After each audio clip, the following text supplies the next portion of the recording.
St. Louis U basketball is going viral on social media for all the wrong reasons. A fight broke out among fans directly behind the visiting bench during last night's game against VCU. Now, this is the second fight in the last 2 weeks at a St. Louis basketball game. Vashon High School limited attendance last Friday after a brawl broke out at a tournament at Cardinal Ritter on Martin Luther King Day. 5 on your side's Holden Kerwicki joins us live outside of Chaifetz Arena to explain how St. Louis University officials are responding tonight. Holden.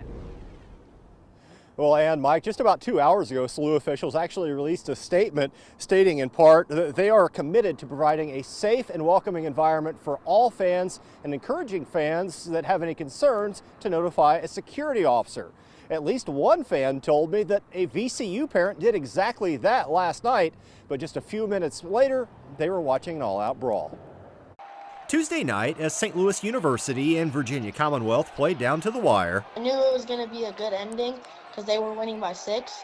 12-year-old Charlie Seltzer and his mom Erin were counting down the seconds until the final buzzer when chaos broke loose in the section next to them. It just looked like a cloud of people. You know, there were people trying to get out of the way. I mean, people were just being pushed and, you know, they couldn't really move. As the coaches moved their players to center court for safety, Erin recalls a singular thought crossing her mind. Why is this not being contained? What is going on? Like, people are going to get even more hurt. Though it's unclear who started the fight or what the fight was even about, psychologist Dr. Leslie Davis says sporting events are often powder kegs of emotion.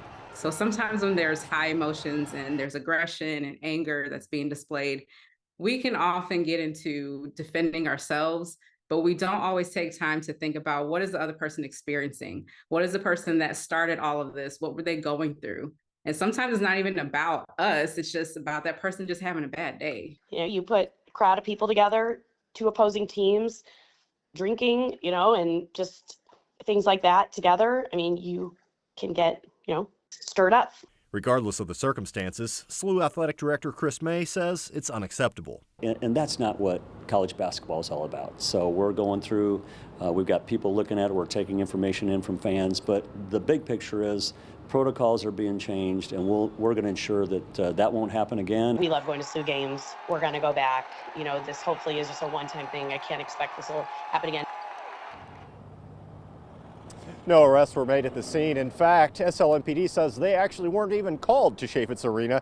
May says the university is currently reviewing all safety protocol policies and encouraging ushers to step in and stop something like this from happening moving forward. Reporting live outside of Chaifetz Arena, Holden Kerwicki, 5 on your side.